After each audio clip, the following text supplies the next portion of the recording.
Imagine segurar nas mãos uma nota de 100 trilhões de dólares. Parece o sonho de qualquer pessoa, não é? A riqueza absoluta impressa em papel. Mas e se eu te dissesse que essa nota não comprava nem 3 ovos? Que ela era tão inútil que as pessoas a jogavam no lixo, usavam como papel higiênico ou a queimavam para se aquecer no inverno? Essa não é uma história de ficção científica. Aconteceu de verdade. Em plena África, no início do século XXI, um país inteiro viu sua moeda se desintegrar tão rapidamente que os preços dobravam a cada 24 horas. As pessoas saíam às ruas com carrinhos de mão cheios de dinheiro apenas para comprar pão. Crianças brincavam com pilhas de notas como se fossem papel comum. E o governo continuava imprimindo dinheiro sem parar, numa espiral que parecia não ter fim.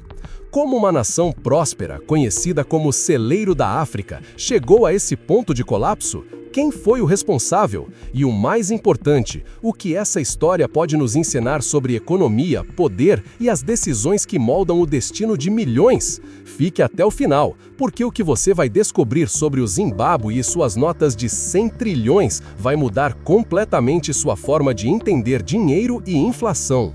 Para entender como o Zimbábue chegou a imprimir notas de 100 trilhões de dólares, precisamos voltar no tempo. Nos anos 1980, logo após sua independência em 1980, o país era uma das economias mais promissoras da África. Terras férteis, agricultura abundante, mineração próspera. O Zimbábue era literalmente chamado de celeiro da África. Exportava tabaco, milho, trigo e alimentava nações vizinhas.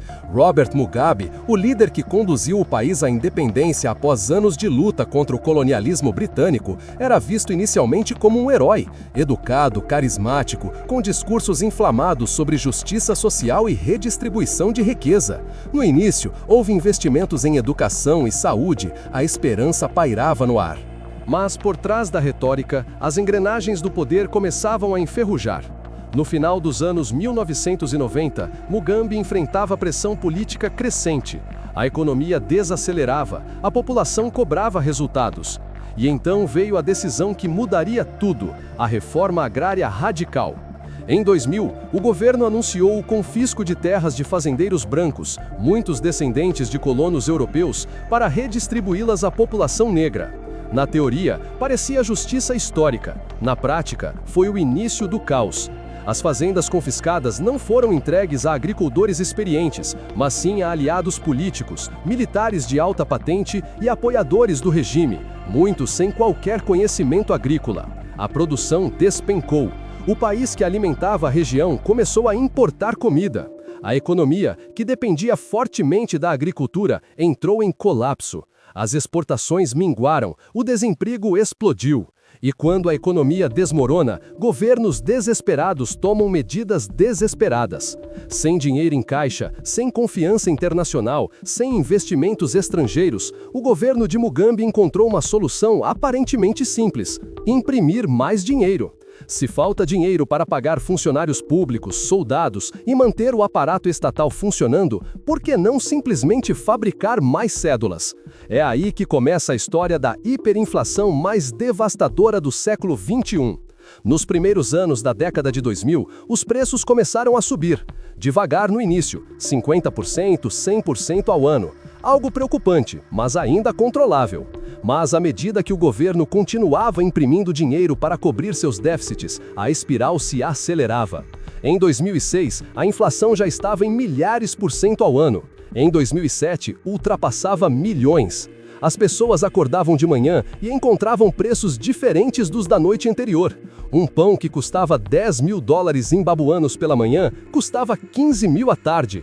Trabalhadores corriam aos mercados assim que recebiam seus salários, porque sabiam que no dia seguinte aquele dinheiro valeria menos. Os supermercados contratavam funcionários só para remarcar preços, várias vezes por dia. Caixas eletrônicos limitavam os saques porque as máquinas não comportavam tantas notas. As pessoas carregavam sacolas, mochilas, até carrinhos de mão cheios de dinheiro. Uma transação simples exigia horas de contagem. Restaurantes pararam de colocar preços nos cardápios, pediam que os clientes perguntassem ao garçom, porque o preço mudava entre o pedido e a conta. E o governo continuava imprimindo. Notas de 1.000 se tornaram obsoletas, vieram as de 10.000, depois 100.000, 1 milhão, 10 milhões. A escalada parecia não ter fim. Os gráficos de inflação ficavam verticais, impossíveis de ler em escala normal. Economistas começaram a usar escalas logarítmicas, algo reservado para fenômenos astronômicos, não para economias nacionais. Em 2008, o Zimbábue entrou no que os economistas chamam de hiperinflação catastrófica. A taxa oficial era impossível de calcular. Estimativas independentes chegavam a 89,7 sextilhões por cento ao ano, um número com 21 zeros. Os preços dobravam a cada 24 horas, às vezes a cada poucas horas. Era o segundo pior caso de hiperinflação já registrado na história, perdendo apenas para a Hungria pós-Segunda Guerra Mundial. O Banco Central do Zimbábue virou uma máquina de impressão em escala industrial. E foi nesse contexto apocalíptico que surgiu ela, a nota de 100 trilhões de dólares zimbabuanos. 100 trilhões! Um número tão absurdo que parecia piada, mas não era. Foi oficialmente emitida em janeiro de 2009. Na época de sua emissão, valia cerca de 30 dólares americanos. Dias depois, não comprava mais nada. As cenas eram surreais. Mendigos nas ruas recusavam notas de bilhões, não valia o esforço de guardá-las. Crianças construíam castelos com pilhas de dinheiro. Artistas usavam as cédulas em colagens. Havia quem literalmente queimasse dinheiro para cozinhar porque era mais barato que lenha. O dinheiro havia perdido completamente sua função. Não era mais reserva de valor, não era meio de troca, era apenas papel colorido com números absurdos. O impacto humano foi devastador. A economia formal praticamente deixou de existir. Salários eram pagos, mas não significavam nada. Professores, médicos, engenheiros abandonaram suas profissões. Quem podia, fugia do país. Estima-se que 3 a 4 milhões de zimbabuenos emigraram, cerca de um quarto da população. Os que ficaram voltaram à economia de trocas, ao escambo, negociavam produtos por produtos ou usavam moedas estrangeiras no mercado negro. A saúde pública colapsou. Hospitais ficaram sem remédios, sem equipamentos, sem condições de operar. A expectativa de vida despencou.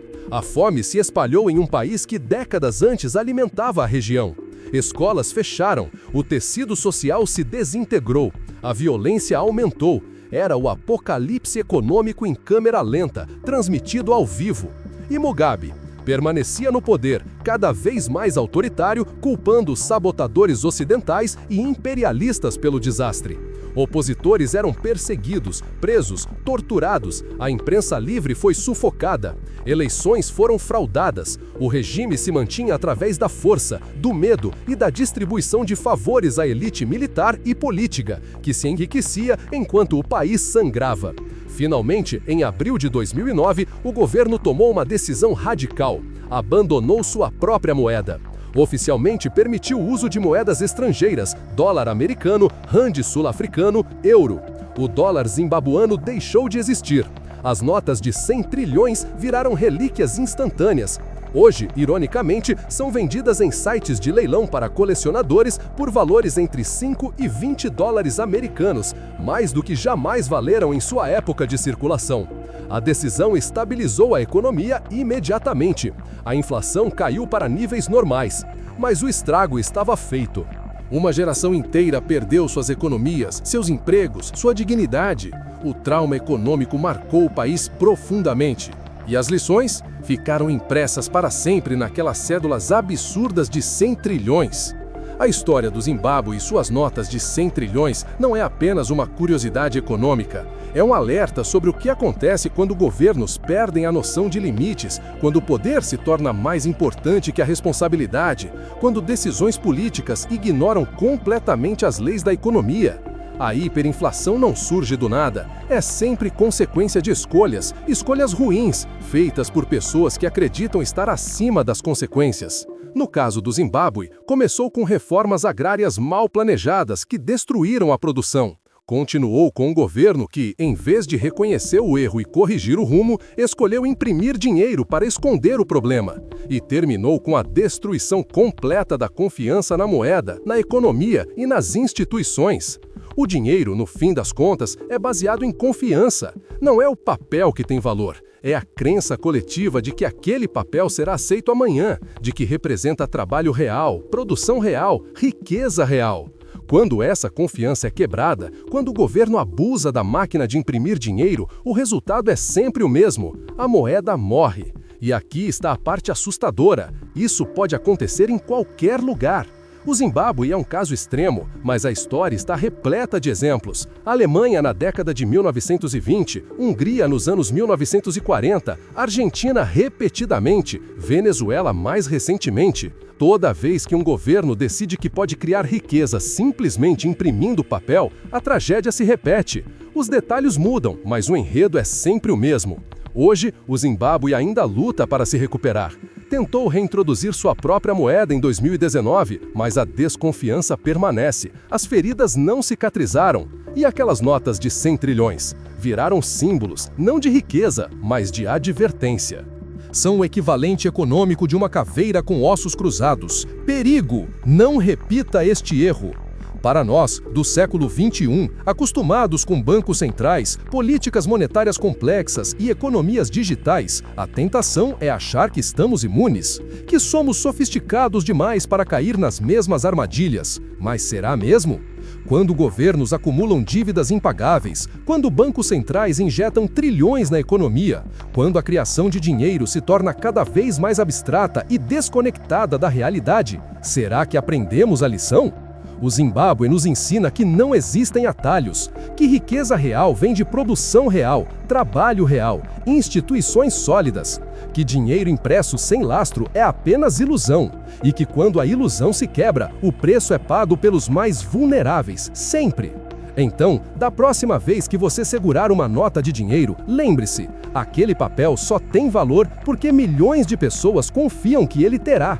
E essa confiança é frágil, preciosa e absolutamente essencial. E agora eu te pergunto, será que nossos governos aprenderam com essa lição da história? Ou estamos repetindo os mesmos erros em câmera lenta, com roupagens diferentes?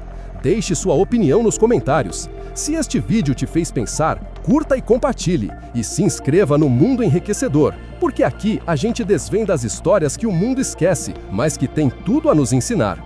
Até o próximo vídeo!